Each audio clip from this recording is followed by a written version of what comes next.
Bonjour et bienvenue à l'émission Nos vétérans se racontent. Aujourd'hui, nous rencontrons M. Yves Perron, qui a été 27 ans dans les Forces armées canadiennes, au 12e Régiment blindé du Canada, et qui a été chauffeur de blindé. Bonne émission.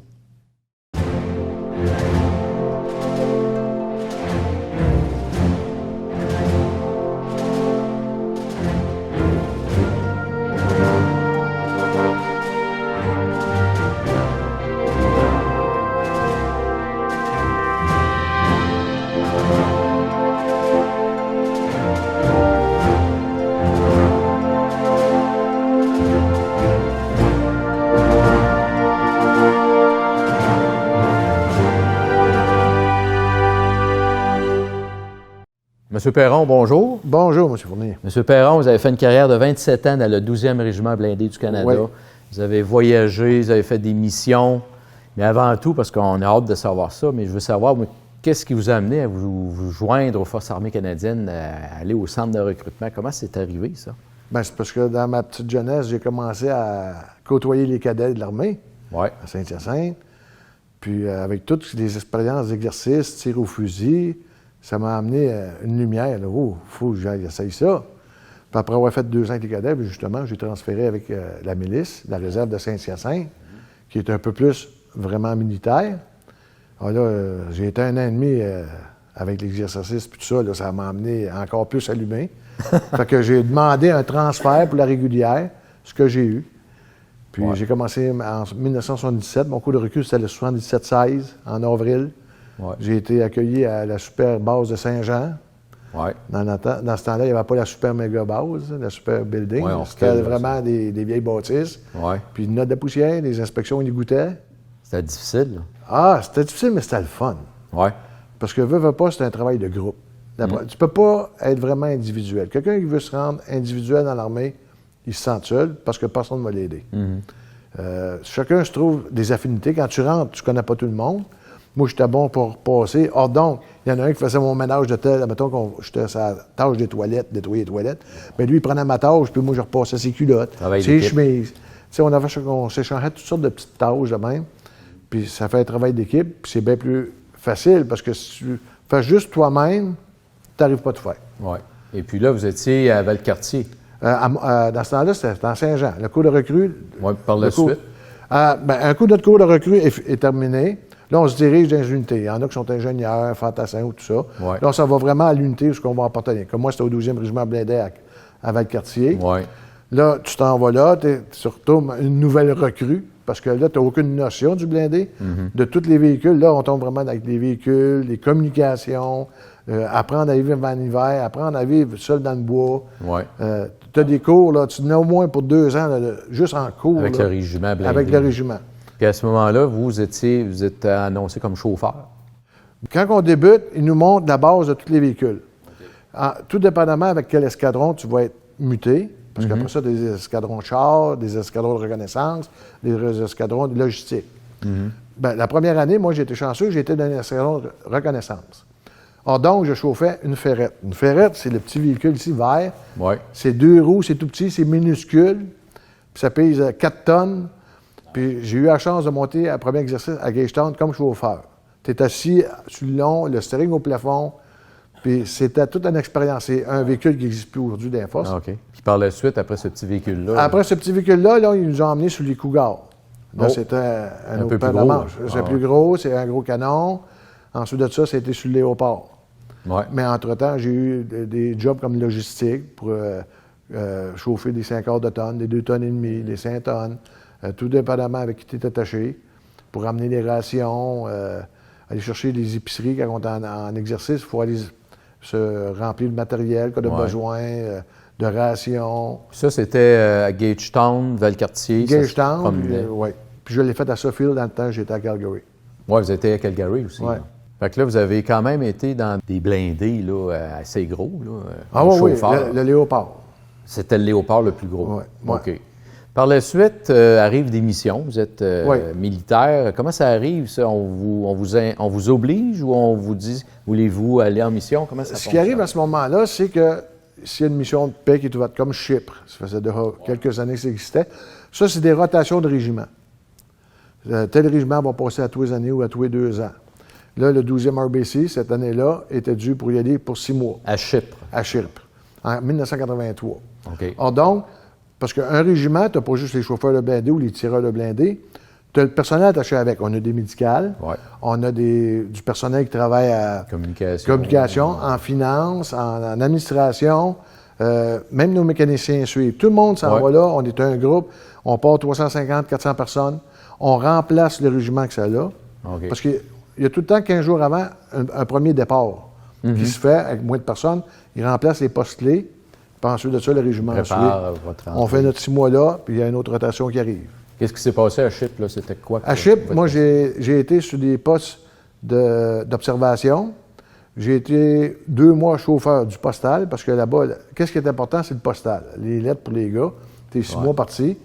Le chauffeur du postal a été malade. Or donc, m'a demandé d'aller chauffer un gros camion. À tous les semaines, j'allais à l'aéroport chercher des gros sacs de malle. On allait porter des gros sacs de malle pour la poste. C'est important. Puis, ah oui, ça, le courrier, là, c'est important. Ouais. C'était un gros remonte moral. Ouais. Puis ensuite de ça, j'ai eu la chance d'être 1 mois comme chauffeur d'un général qui était venu nous visiter. Oh. Ça, c'était bien, la grosse limousine, puis les gros drapeaux. Bien. Ouais. Puis vous êtes revenu au Canada, puis par la suite, ça a été une deuxième mission, je pense, en Afghanistan. Moi, j'ai pas fait d'Afghanistan. La deuxième mission était à Golan Heights, les hauteurs, les hauteurs du Golan, qui se situent entre l'Israël et la Syrie. Oui, parce que ça brasse présentement. Bien, sur le côté d'Israël, c'est où il y a la Palestine et en ce moment, là, c'est là que ça brasse. Là. Mais c'est toutes des places que j'ai visitées en ville, là, où que le monde ne s'aime pas. C'est pas difficile de valeur. Oui, c'est mal. Mais ça, il se passait quoi comme fonction pour vous là-bas? Eux, bien, encore, c'était le maintien de la paix. On avait une ligne imaginaire qu'il fallait que chaque côté respecte pour ne pas empiéter sur un bord ou de l'autre. Moi, j'habitais au Lidra Palace, qui était pas loin de la ligne. Puis l'hôtel était plein de trous de balles. Là, on voyait que ça s'était battu. À peu près à 10 pieds de nous autres, tu avais un poste syrien. Puis l'autre bord, un turc, je veux dire. Puis l'autre bord, on était à côté sur les Israéliens. Vous êtes-vous senti insécure à un moment donné ou c'était pas mal en sécurité? Ou... Bien, il y a toujours des montées. Un bon coup, le système part, les gros haut-parleurs, puis là, on s'en va tout à nos postes parce que quand on arrive là, c'est la première chose que tu apprends, où est-ce que tu vas te placer pour ton poste en cas qu'il arrive quelque chose. Il y a un stress un peu, là. Il y a des fois, à Chypre, c'était bien, mais en Israël, c'est parce que tu es couché le soir dans ton shack, puis là, tu entends, ton lit bouge. Là, tu vois que les Syriens, ils bougent leur teinte. Mais ils n'ont pas averti les Nations unies et ils n'ont pas averti l'Israël. Or donc, là, les Israéliens, ils voient bouger les tanks, puis ça amène du bruit. Là, c'est la panique. Là, eux autres vont placer leur tank par rapport. Là, ils appellent aux Nations unies, là, le centre des commandements. Là, il faut partir sur des patrouilles. Ça, c'est vous autres, Nations unies. Vous étiez... Quel pays est avec vous autres? Le Canada? Nous autres, on avait des Danois à côté de nous autres. Oui. Mais nous autres, notre poste où on était, on appelle ça Spy Hill. C'était une grande butte qu'on a à côté de nous autres. Ouais. Puis c'est plein d'antennes. On appelle ça Spy Hill. La montagne des espions. Là. Puis c'était un champ miné.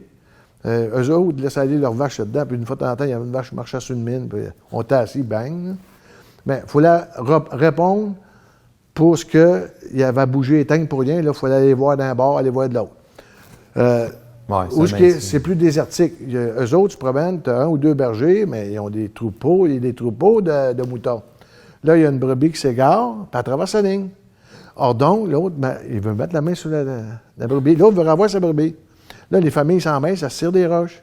Là, il faut intervenir avant que ça soit toute l'armée qui vienne s'en mêler. C'est toute une mission, ça. Et puis là, après ça, vous revenez au Canada. Oui. Et on vous offre une autre mission un peu plus tard. En 92, j'ai été en République centrafricaine à Bangui. C'était pour des élections présidentielles. OK. On servait comme sécurité pour les places où ils votent, parce que moi, j'ai été placé dans une tour en plein milieu de la jungle. C'est une tour pour les avions, mais une petite piste d'atterrissage en terre battue. OK. Puis là, on couchait 3 Canadiens en haut. On avait des Gabonais et du personnel du CAG qui étaient assis à côté de nous autres dans le camp. Il y avait un camp en bas, puis nous autres, on était dans une tour, puis on faisait des communications pour eux autres, mais en bas, c'était la sécurité, puisqu'il y avait des poules pour les votes en plein centre de la jungle. Ouais. Ils pouvaient venir voter, là. Ah ouais, c'est quand même... C'était juste le Canada ou vous étiez... Non, on était avec 6 autres armées, mais qui venaient de l'Afrique. Les Gabonais, il y en avait de tous les sortes, là. OK. C'était toute une expérience. On est allé faire une patrouille fluviale en Zodiac, 3 gros Zodiacs avec justement les Gabonais. Ils m'ont emmené dans une place, ils nous ont fait monter une côte. C'était vraiment des huttes de paille. Le monde en petite jupe, là, c'était vraiment dans la jungle. C'était vraiment dans la jungle, oui. Écoutez, vous revenez par la suite à Valcartier. Vous faites quoi? Là, après ces 3 missions-là, vous étiez encore dans 12e RBC? Oui, mais entre-temps, c'est parce qu'on a eu aide au pouvoir civil. On a eu le sommet des Amériques. On a eu OCA. On a eu le flood du le verglas. Et le verglas. Les inondations, c'est encore, ça n'arrête pas. Le 12e, ce régiment-là était en demande. Bien, c'est parce que c'est chacun notre tour. Ben, pendant que nous autres, on faisait ça, ben, il y en a d'autres qui étaient appelés ailleurs. Ouais. Ils peuvent être en mission. Et les régiments, là, il y a des fois, à Valcartier, il ne restait plus grand monde, là. Tout le monde était dispatché sur des places différentes. M. Perron, là, après 27 ans, pourquoi vous avez laissé l'armée à un moment donné? Vous avez dit... Il vient un temps que prendre des exercices l'hiver, parce que tous les hivers, il faut se qualifier pour l'hiver, la guerre hivernale qu'on appelle. Ouais. Bien, il est couché à moins 30, moins 20, il mouille pas, la tente gelée, pas gelée, marcher en raquette. Une semaine et demie, 2 semaines de temps, je commençais à être tanné. Là. Vous avez aimé ça par hier? Votre carrière, vous avez... Oui, ça serait à refaire, je la referais la même affaire. Ouais. Ah oui. Quand tu finis ton service, tu restes avec des amis, l'entraide est là, le soutien est là. Vous êtes avec un groupe américain, je pense, de vétérans. Oui, avec ils appellent ça les Combat Vets, qui est Combat Veteran American. Ouais. C'est le même principe ici, le regroupement. Ils sont dans la Rio Grande, au Texas. Puis, c'est des retraités militaires. Puis eux aussi, là, comme le Thanksgiving, quand ils arrivent, on a un fournisseur, il nous fournit 40, 50 grosses dindes congelées. On va livrer ça à des vétérans qui ne sont pas capables de se payer une épicerie. Okay. Ouais, c'est bon. Où ils vont donner des motos pour des personnes, comme une personne qui avait perdu une jambe cette année. Ils ont donné une moto 3 roues, Harley, tout adapté pour elle. Ils ont vraiment un soutien, eux autres aussi, là. Comme donc, vous vous ennuyez pas, là? Du tout. Vous avez du plaisir. Monsieur Perron, c'est tout le temps qu'on a. Je vous remercie infiniment. Je vous remercie pour ce que vous avez fait pour votre pays, pour le Canada. Merci beaucoup. Merci d'être avec nous autres ce matin, puis je vous souhaite une belle fin de journée. En tout cas, je souhaite que la Légion royale de Victoriaville continue. Avec le soutien de la population qui est ici, c'est extraordinaire. Ouais. On sait qu'il y a certaines légions qui tirent un peu de la patte. On parle du maire et de tous les conseillers qui donnent un très bon coup de main, ainsi que vous et les personnels qui travaillent pour la Légion. Un gros merci. Ça nous fait plaisir. Merci beaucoup, M. Perron.